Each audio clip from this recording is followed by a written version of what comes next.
दोस्तों, छत्रपति शिवाजी महाराज, यह सिर्फ नाम बड़ा है, बाकी काम किसी काम के नहीं थे। आज भारत में बिलाशुबा बहुसंख्यकों का राज्य है। वह जो चाहते हैं करते हैं। चोर को पुलिस और पुलिस को चोर कह देते हैं। हीरो को विलेन और विलेन को हीरो बना देते हैं। बहुसंख्यक समाज से कभी ढंग का गर्व करने वाला इतिहास नहीं बन पाया था। पहले यह मुगलों की गुलामी करते थे, फिर अंग्रेजों की करने लगे।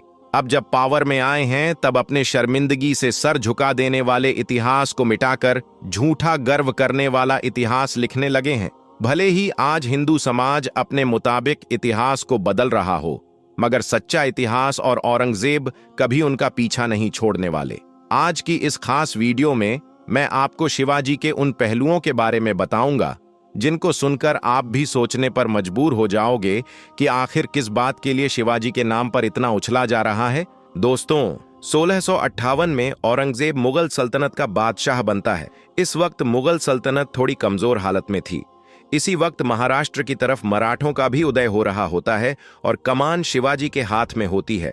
मराठा मौका परस्त थे, जैसा माहौल होता वह वैसा ही ढल जाते थे। पूरी वीडियो देखते जाइए, इस बात का प्रमाण मिलता जाएगा। मराठा कौम छापामार तरीके से युद्ध करते थे, यानी छुपकर घात लगाकर पीछे से धोखे से हमला करते थे। अफसोस की बात है कि लोग इस तरीके को भी डिफेंड करने लगते हैं।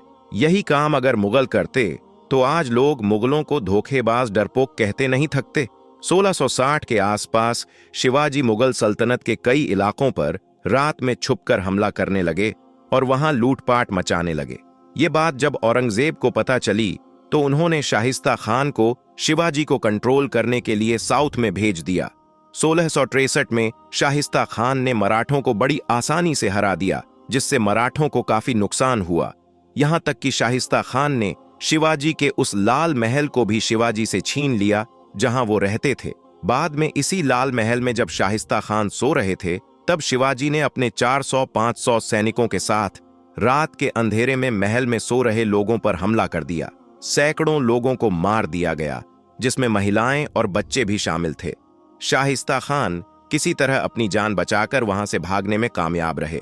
अब बताइए, क्या कोई हिंदू हृदय सम्राट, शूरवीर योद्धा इस तरह सोते हुए लोगों पर हमला करता है? इस कायरता को कोई कैसे डिफेंड कर सकता है?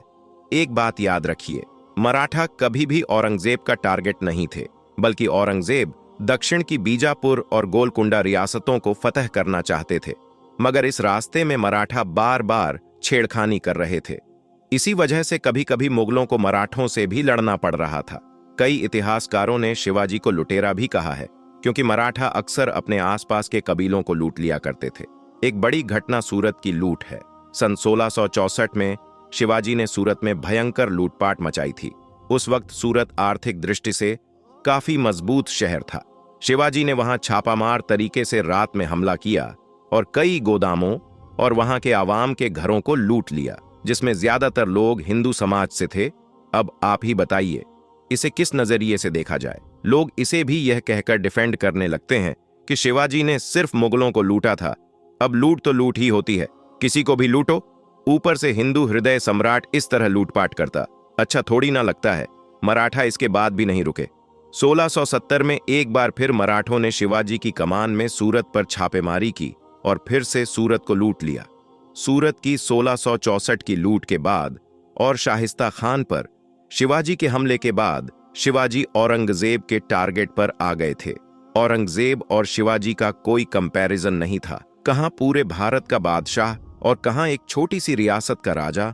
औरंगजेब ने शिवाजी को चुप करवाने के लिए 1665 में अपने सबसे वफादार सेनापति मिर्जा राजा जयसिंह को फौज देकर साउथ की तरफ भेज दिया।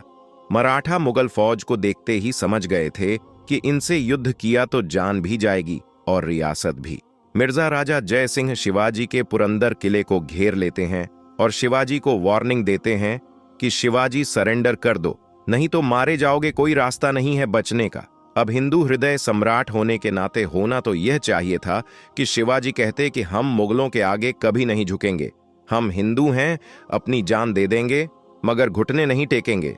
मगर होता यूं है कि शिवाजी बिना किसी शर्त के वहीं हथियार डाल देते हैं और मुगलों के साथ समझौते के लिए तैयार हो जाते हैं। यह समझौता ट्रीटी ऑफ पुलंदर कहलाता है। इस समझौते में ऐसी शर्तें रखी गई थीं जिनको सुनकर आप भी हैरान रह जाओगे कि आखिर एक हिंदू हृदय सम्राट मुगलों की ऐसी शर्तें कैसे मान सकता है। ट्रीटी ऑफ पुलंदर की पहली शर्त यह थी कि शिवाजी को अपने 23 किले मुगलों के हवाले करने होंगे। इन किलों से हर साल 4 लाख ऊन की कमाई होती थी। दूसरी शर्त यह थी कि जब भी मुगल बीजापुर और गोलकुंडा के खिलाफ जंग करेंगे तो शिवाजी को मुगलों का साथ देना होगा। और सबसे बड़ी शर्त यह थी कि शिवाजी अपने 9 साल के बेटे संभाजी को औरंगजेब के दरबार में मुगल सल्तनत की खिदमत के लिए छोड़ेंगे। इसके अलावा एक शर्त यह भी थी कि शिवाजी को आगरा जाकर बादशाह औरंगजेब के सामने हाजिरी देनी होगी। शिवाजी ने यह सारी शर्तें मान ली। हैरानी की बात है कि शिवाजी की तरफ से एक भी शर्तें नहीं रखी गई थी। कितनी अजीब बात है ना। जिस शिवाजी महाराज को इतना महान बताया जाता है, वह छत्रपति शिवाजी महाराज औरंगजेब के एक सीधे हमले में ही घुटने टेक देते हैं। महानता की हद तो यह थी कि शिवाजी अपनी रियासत बचाने के लिए अपने बेटे को औरंगजेब के हवाले करके चले आते हैं। पुरंदर की संधि में एक शर्त यह भी थी कि शिवाजी को आगरा जाकर औरंगजेब के सामने हाजिरी देनी होगी। शर्त के मुताबिक मिर्जा राजा जय सिंह शिवाजी को लेकर आगरा की तरफ रवाना हो जाते हैं। औरंगजेब की धैर्यदिली देखिए। इस सफर के लिए औरंगजेब शिवाजी को 1 लाख रुपए तक भिजवा देते हैं। शिवाजी आगरा पहुंच जाते हैं। औरंगजेब का दरबार सजा होता है। अब नजारा देखिए। शिवाजी जब औरंगजेब के दरबार में पहुंचते हैं तो वह औरंगजेब को झुककर 3 बार सलाम करते हैं। इसके बाद शिवाजी को मामूली मनसबदारों के साथ पीछे खड़ा कर दिया जाता है।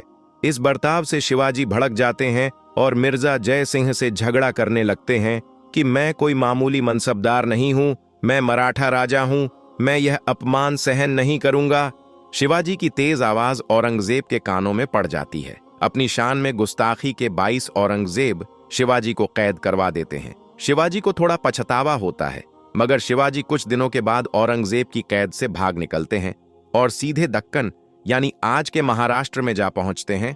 अब तक शिवाजी के दिलो दिमाग में औरंगजेब का खौफ घर कर गया था।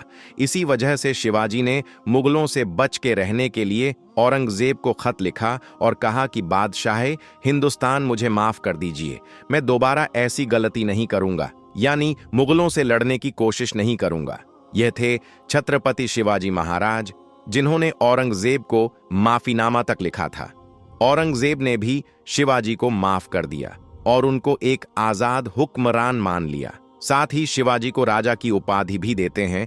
इससे यह साफ हो जाता है कि शिवाजी औरंगजेब के लिए कोई बड़ी चुनौती नहीं थे। सन 1680 में शिवाजी की मौत हो जाती है और 1707 में औरंगजेब की। जब तक औरंगजेब जिंदा थे तब तक मराठा कभी अपनी रियासत को फैला नहीं पाए। मराठाओं का फैलाव औरंगजेब आलमगीर के बाद ही शुरू हुआ था। इस वीडियो से आप जो चाहे रिजल्ट निकाल सकते हैं। हकीकत यही है कि इतिहास में भी राजनीति होती थी और आज भी सब राजनीति ही है। जिसको जिससे फायदा मिलता है वह उसे पकड़ लेता है, न खूबियां देखता है न खामियां। दोस्तों, बाकी आपकी इस वीडियो के बारे में क्या राय है, कमेंट में जरूर बताइएगा। हम मिलते हैं आपको एक और नई वीडियो के साथ। तब तक के लिए अल्लाह हाफिज।